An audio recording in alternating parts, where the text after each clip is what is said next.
Hello everyone, welcome to my channel Jangra Teaching and thanks for watching my old videos. So बच्चों आज हम voice शुरू कर रहे हैं। वॉइस बच्चों क्या होते हैं, यानी क्रिया का वो रूप जो कार्य यानी एक्शन वर्ब और प्रतिभागी कौन होते हैं, पार्टिसिपेंट, उनके बीच के संबंध को बताता है। जैसे पार्टिसिपेंट कौन होते हैं, सब्जेक्ट या ऑब्जेक्ट। और ट्रांजिटिव वर्ब के दो वॉइसेज होते हैं। दो वॉइसेज कौन से, एक तो एक्टिव वॉइस होता है और एक पैसिव वॉइस। तो एक्टिव वॉइस बच्चों क्या होता है, एक्टिव वॉइस यानी इन active voice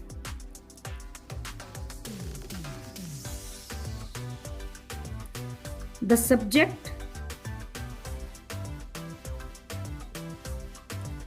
of the verb, the subject of the verb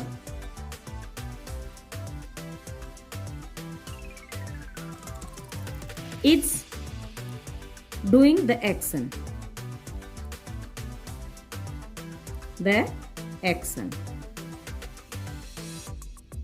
यानी एक्टिव वॉइस में सब्जेक्ट खुद काम करता है।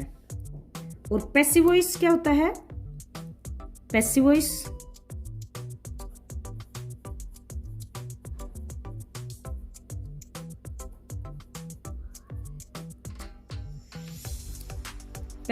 में in passive voice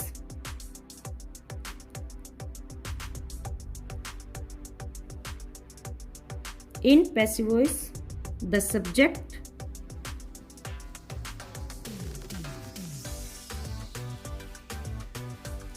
of the verb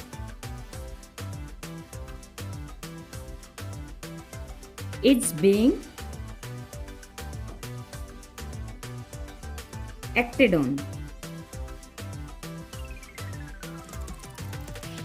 इसमें बच्चों कर्म प्रधान होता है और एक्टिव वॉइस में सब्जेक्ट यानी कर्ता प्रधान होता है। ये आपको एक नोट लिख के बता देते हैं, जैसे आपको याद भी रहेगा। एक्टिव वॉइस में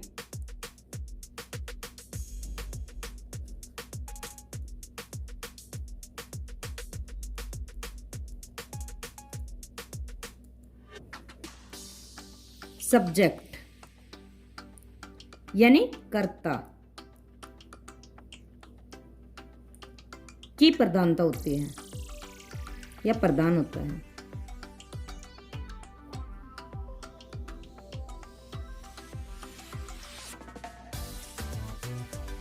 और पैसिव वॉइस में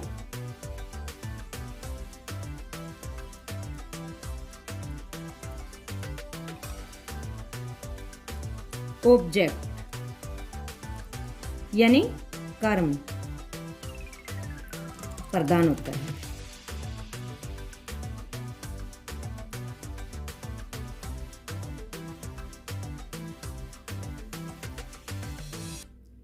जैसे बच्चों एक एग्जाम्पल लेते हैं और उस एग्जाम्पल के अकॉर्डिंग समझते हैं। जैसे राम राइट्स ए लेटर, ये हमारा एक्टिव सेंटेंस है। एक्टिव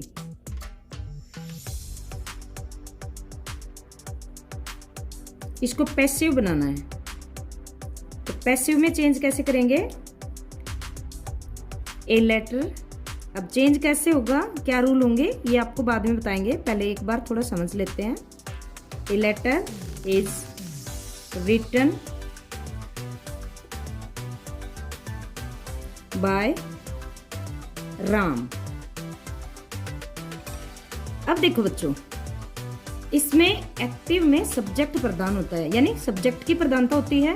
देखो राम राइट्स ए लेटर, इसमें राम पत्र लिखता है। तो कौन पत्र लिखता है, किसकी प्रधानता है, राम की। इसमें a letter is written by Ram, यानी एक लेटर राम के द्वारा लिखा जाता है, यानी कि राम के द्वारा क्या लिखा जाता है, एक लेटर। तो इसमें ए लेटर की प्रधानता है। ये बात शायद समझ गए होगे आप। अब इसमें ए लेटर पहले क्यों आया, इज क्यों लगाया, या वर्ब के थर्ड फॉर्म का यूज क्यों किया, या बाई क्यों आया, ये सारे आपको रूल्स में पता चलेगा। तो पहले हम इनके रूल्स कर लेते हैं। इनके बच्चों 4 या 5 रूल्स होते हैं, और वो रूल्स अगर आपको समझ में आ गए, आप उनको याद कर लेते हैं, तो वॉइस आपको बहुत इजी लगेंगे। तो रूल्स बच्चों जैसे एक्टिव वॉइस,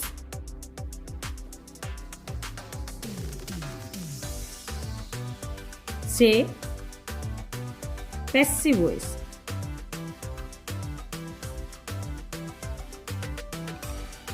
एक्टिव वॉइस से पैसिव वॉइस में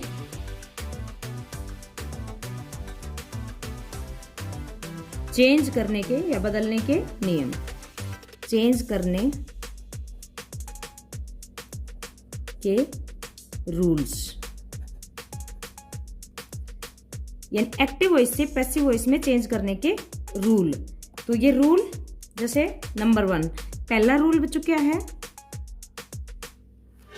देखो एक्टिव वॉइस के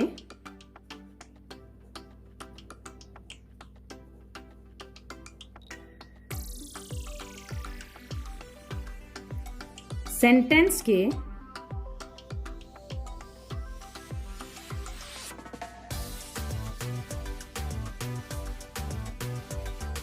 ऑब्जेक्ट को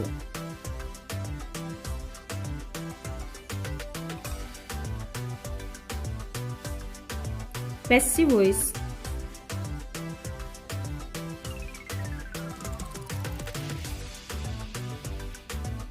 में सब्जेक्ट की जगह पर लिखें।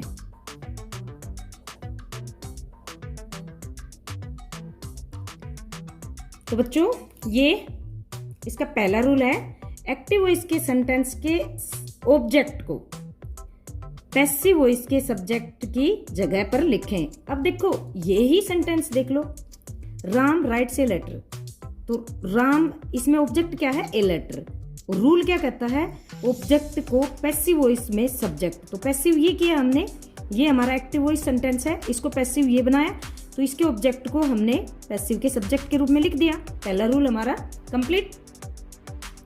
तो इसका दूसरा रूल क्या है बच्चों, जैसे टेंस तथा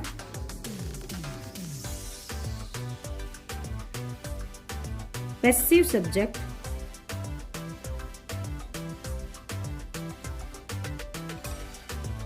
के नंबर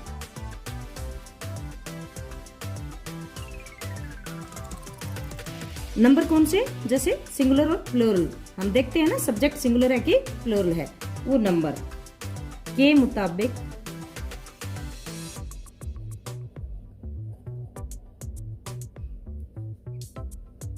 वर्ब का यानी एक्सिलरी वर्ब का प्रयोग करें।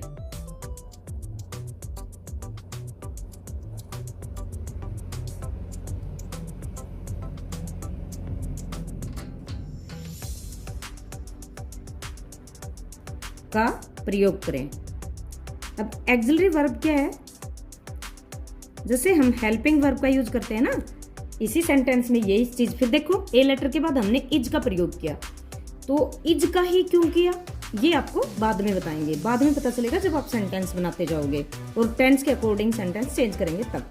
अभी इतना याद रखो, एक्सिलरी वर्ब का यूज हो गया दूसरे नंबर पे। तीसरा रूल हमारा क्या कहता है, अब देखो तीसरा रूल तो बच्चों बहुत सिंपल है, यानी कि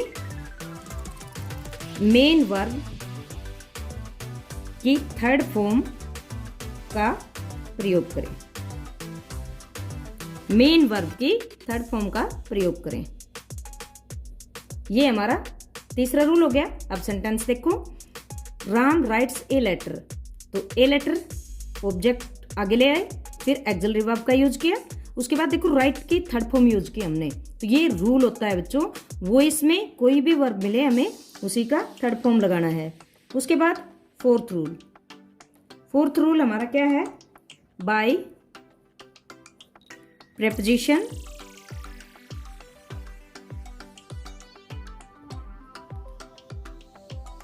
लगाएं।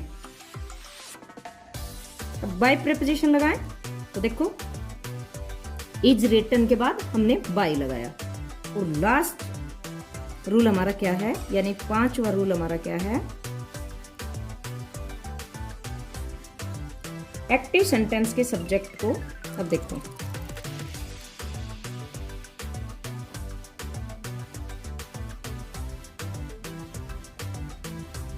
एक्टिव सेंटेंस के सब्जेक्ट को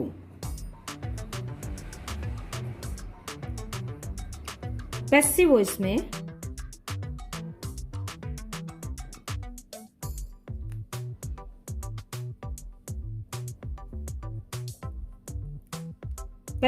में ऑब्जेक्ट की जगह लिखें।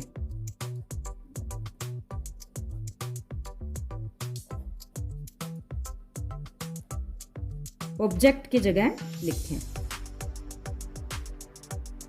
ये हमारा 5वां रूल यानी लास्ट रूल है। तो बच्चों ये 5 रूल हैं। इसमें एक चीज़ और लिख देते हैं, जैसे नोट डाल के लिखते हैं ताकि आपको ध्यान भी रहे। ये अभी ज़रूरत नहीं है इस चीज़ की, आप बनाना सीख जाओगे, चेंज करना उसके बाद काम आएगी और उसके बाद ही उस तरह के हम सेंटेंसेस बनाएंगे। लेकिन उससे पहले आपको थोड़ा पता होना चाहिए उसके बारे में। जैसे हमने बाय प्रेपोजिशन का यूज किया चौथे रूल में सॉरी, तो उसमें देखो बाय के अलावा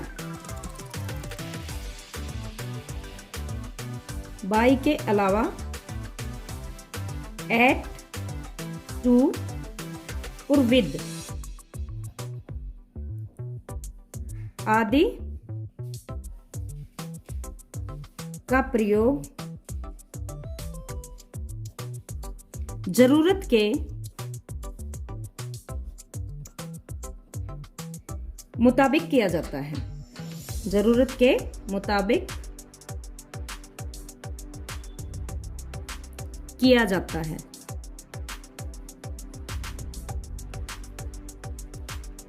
अब देखो बच्चों, हमने रूल में लिखा है बाय प्रीपोजिशन का ही यूज करेंगे, लेकिन बाय के अलावा भी एट, टू, विद और इनका भी प्रयोग होता है। तो वो कैसे होता है, कैसे सेंटेंसेस में होता है, ये आप बहुत बाद में सीखेंगे। पहले आप simple sentences according to tense change करना सीखेंगे। तो पहले हम वो सारे रूल्स पूरे करेंगे, उसके बाद ये वाला स्ट्रक्चर करेंगे। तब तक आप ये भूल जाओ कि ये कोई आपने रूल में लिखा भी है। ये इसलिए लिखवा है ताकि आगे आए तो आपको ध्यान रहे कि हाँ ये चीज़ हम पहले कर चुके हैं। तो बच्चों अब हम कुछ सेंटेंसेज ले लेते हैं एक्टिव के और उनका पैसिव बनाते हैं, ताकि आपको अच्छे से समझ में भी आ जाए और चीज़ें क्लियर हो जाएं, आपकी प्रैक्टिस हो जाए। बाकी आप बाद में खुद कर लेना। जैसे हम कुछ एक्टिव सेंटेंस लिखते हैं।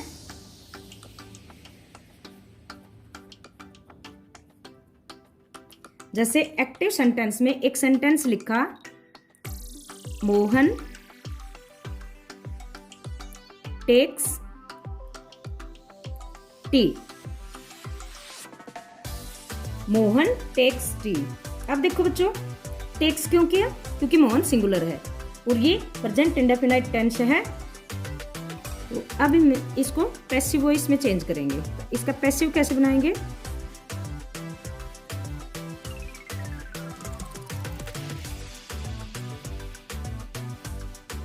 देखो रूल के अकॉर्डिंग चेंज करना है। तो फर्स्ट रूल हमारा क्या था कि एक्टिव के ऑब्जेक्ट को पैसिव के सब्जेक्ट की जगह ले आए। तो एक्टिव में ऑब्जेक्ट क्या है हमारा? टी, तो सब्जेक्ट की जगह ले आए टी। दूसरा रूल क्या था हमारा? एक्सिलरी वर्ब का यूज करें। अब ये प्रेजेंट इंडेफिनाइट है, ये प्रेजेंट कंटिन्यूअस टेंस में चेंज हो जाएगा और नंबर और पर्सन के अनुसार। दूसरे रूल में लिखा था ना कि टेंस के अकॉर्डिंग चेंज करते हैं। तो देखो इसमें नंबर क्या है? टी। टी सिंगुलर है, तो सिंगुलर है तो इज का प्रयोग करेंगे, क्योंकि प्रेजेंट इंडेफिनाइट कंटिन्यूअस में चेंज करेंगे। तो टी इज। अब देखो तीसरा रूल था कि मेन वर्ब की थर्ड फॉर्म का यूज करेंगे। तो मेन वर्ब क्या है इसमें? टेक। तो टेक की हम थर्ड फॉर्म लगाएंगे, यानी टेकन।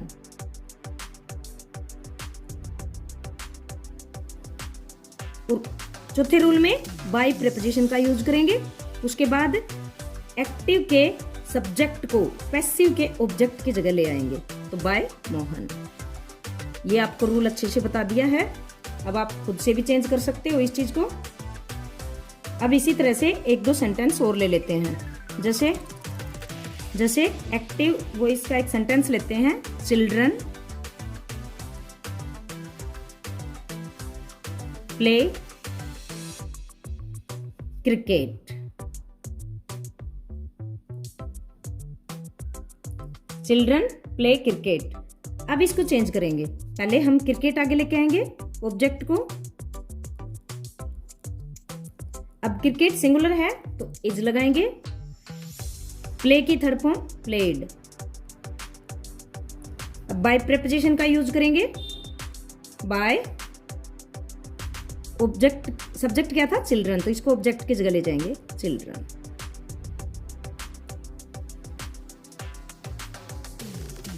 ये दो सेंटेंस बना लिए। एक और जैसे कोई प्लूरल का ले लेते हैं। लड़के कंचे खेल रहे हैं, खेलते हैं, सॉरी, ऐसे बनाते हैं। जैसे द बॉयज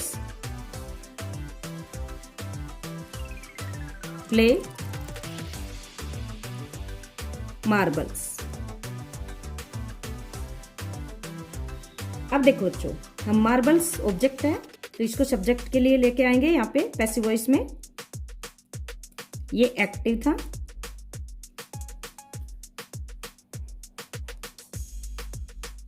तो मार्बल्स।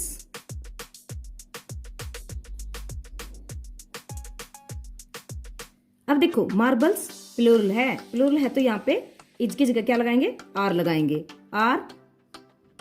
अब प्ले का थर्ड फॉर्म प्लेड। अब बाय प्रीपोजिशन का यूज करेंगे। और लास्ट रूल क्या था, सब्जेक्ट को ऑब्जेक्ट की जगह लेके जाएंगे। By the boys. तो ये हमारा एक और सेंटेंस बन गया। अब एक सेंटेंस हम प्रोनाउन का ले लेते हैं। जैसे सब्जेक्ट का ऑब्जेक्टिव केस बनाते हैं इसी तरह से। जैसे दे परचेज